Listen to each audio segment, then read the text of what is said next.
মানে পরিবর্তনের পক্ষে ভোট এবং তৃণমূলের হার নিশ্চিত। কলকাতা শহর কখনো 50-55% থেকে বেশি ভোট করে না।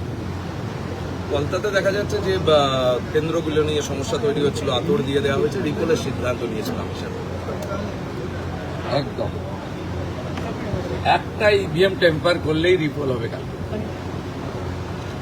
কেন্দ্রীয় নেতৃত্বের সাথে আপনার কোনো কথা হয়েছে? ভূপেন্দ্র সকালে খোঁজ নিয়েছে, অমিত শাহজি পরে ফোন করেছে, এই ফলতা নিয়ে জানিয়েছে, আর স্লো ভোটিং নিয়ে জানিয়েছিলাম, এখন তো স্মুথ হয়ে গেছে।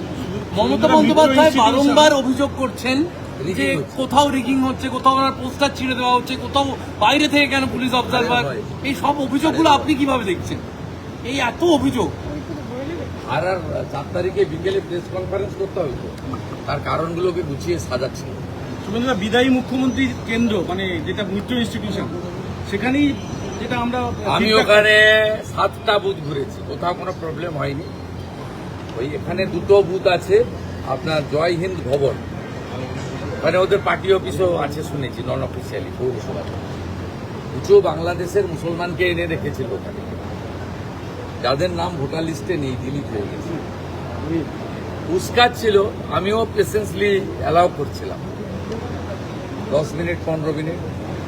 তারপরে তাড়া করে এই কালীঘাটের নালাতে ফেলে দিয়েছে।